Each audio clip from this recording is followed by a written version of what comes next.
This channel does not promote any violent, harmful, or illegal activities. All content provided by this channel is meant for an educational purpose. Football বিশ্বকাপ মানেই কি শুধু Messi, Neymar আর Cristiano Ronaldo? একদমই না। কিন্তু মাঠের সেই উত্তেজনাকে ছাপিয়ে প্রতিবার যে কণ্ঠটি কোটি কোটি হৃদয়কে এক সুতোয় বেঁধেছে, তিনি আর কেউ নন কলম্বিয়ান পপ কুইন শাকিরা। অনেকে বলেন শাকিরা ছাড়া ফুটবল বিশ্বকাপ যেন লবণ ছাড়া তরকারি। কিন্তু আপনি কি জানেন 2024 সালের কোপা আমেরিকার ফাইনালে মাত্র 5 মিনিট পারফর্ম করার জন্য এই শাকিরা যেখানে 23.5 কোটি টাকা নিয়েছিলেন, সেখানে 2026 সালের ফিফা বিশ্বকাপের মঞ্চে গাওয়ার জন্য কোনো পারিশ্রমিক নেননি তিনি। কেন টাকার মোহ ছেড়ে ফুটবলের এই সবুজ গালিচাকে এতটা ভালোবাসেন শাকিরা? কেন ফুটবল বিশ্বকাপের সাথে তার এই আত্মিক টান? আজ আমরা জানব সুর আর ফুটবলের সেই রোমান্টিক ও আবেগঘন মহাকাব্য। ফুটবল আর শাকিরার প্রেম কিন্তু একদিনের নয়। আমাদের একটু পেছনে ফিরে যেতে হবে 2010 সালের আফ্রিকার মাটিতে বিশ্বকাপে। পুরো বিশ্ব তখন এক উন্মাদনায় কাঁপছে। ঠিক তখনই শাকিরার কণ্ঠে বেজে উঠল সামিনা মিনা জাগোয়ালে ওয়াকা ওয়াকা। ব্যাস, মুহূর্তেই যেন পুরো পৃথিবী স্তব্ধ হয়ে গেল।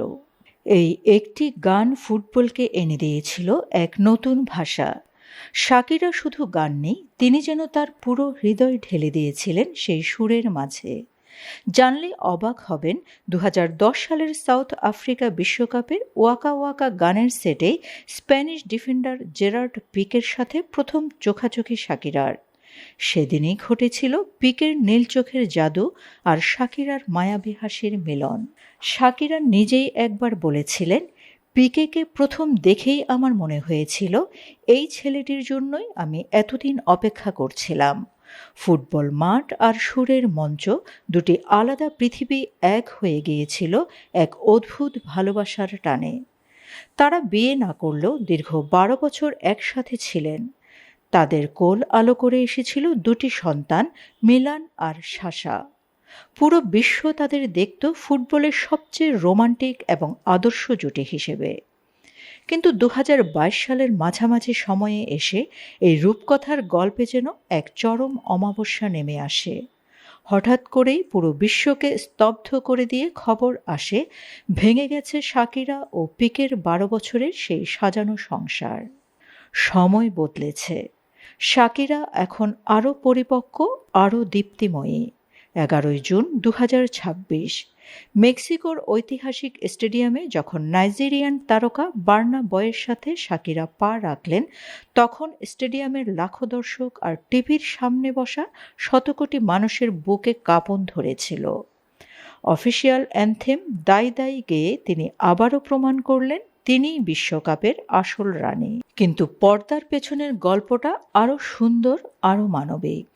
এই চোখ ধাঁধানো পারফরমেন্সের জন্য ফিফার কাছ থেকে কোনো পারিশ্রমিক নেননি তিনি। যেখানে কোপা আমেরিকার ফাইনালে 5 মিনিটে $2 মিলিয়ন নিয়েছেন, সেখানে বিশ্বকাপের মঞ্চে তিনি সম্পূর্ণ নিঃস্বার্থ। কারণ শাকিরা বিশ্বাস করেন এই সুর কোনো ব্যবসার উপাদান নয়। শাকিরা তার এই পারফরমেন্স থেকে প্রাপ্ত সমস্ত রয়্যালিটির 100% অর্থ দান করে দিয়েছেন ফিফা গ্লোবাল সিটিজেন এডুকেশন ফান্ডে। যে টাকা দিয়ে পৃথিবীর হাজার হাজার সুবিধা বঞ্চিত শিশুর মুখে হাসি ফুটবে, তারা শিক্ষার আলো পাবে, খেলার সুযোগ পাবে। টাকার চেয়েও এই শিশুদের মুখের হাসি শাকিরার কাছে অনেক বেশি দামি। তবে ভালোবাসার পাশাপাশি এখানে কাজ করে সুরের এক অদ্ভুত জাদু। ফিফা বিশ্বকাপের মঞ্চে পারফর্ম করার মানে হলো এক লহমায় পুরো পৃথিবীর হৃদস্পন্দন হয়ে যাওয়া। শাকিরা যখন স্টেডিয়ামে দাঁড়িয়ে গান গায়, তখন পৃথিবীর কোনো সীমানা থাকে না, ধর্মের বিভেদ থাকে না, ভাষার দূরত্ব থাকে না। এই কয়েক মিনিটের জাদু শাকিরাকে বিশ্বমঞ্চে এমন এক উচ্চতায় নিয়ে যায় যা কোটি কোটি টাকা দিয়েও কেনা সম্ভব নয়। শো শেষ হওয়ার পরেই বিশ্বজুড়ে তার গানের স্ট্রিম আর অ্যালবাম বিক্রির রকেটের গতিতে বাড়তে থাকে। ভালোবাসার বিনিময়ে পৃথিবী তাকে উজাড় করে ফিরিয়ে দেয় সম্মান আর ভালোবাসা। গল্পের কিন্তু এখানেই শেষ নয়। ফুটবল আর শাকিরার এই রোমাঞ্চ 2026 বিশ্বকাপে আরও এক নতুন মাত্রা পেতে যাচ্ছে। আগামী 19 জুলাই নিউ জার্সির মেটলাইফ স্টেডিয়ামে অনুষ্ঠিত হতে যাওয়া মহাকাব্যিক ফাইনাল ম্যাচের হাফ টাইম শোতেও ম্যাডোনা এবং বিটিএসের সাথে মঞ্চ কাঁপাতে আসছেন আমাদের পপ কুইন। সেখানেও কিন্তু তিনি গাইবেন কোনো পারিশ্রমিক ছাড়াই, কেবল ফুটবলের প্রতি তার গভীর টান থেকে।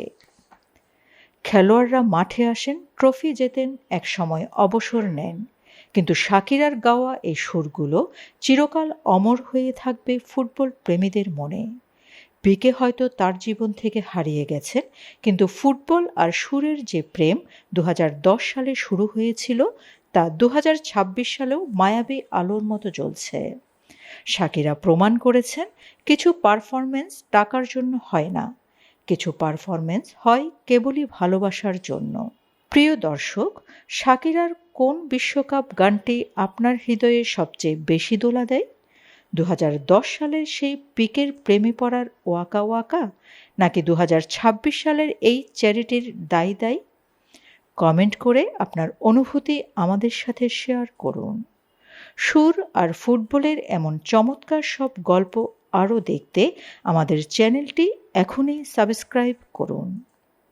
Shamima Chowdhury Shammi, BNA news 24।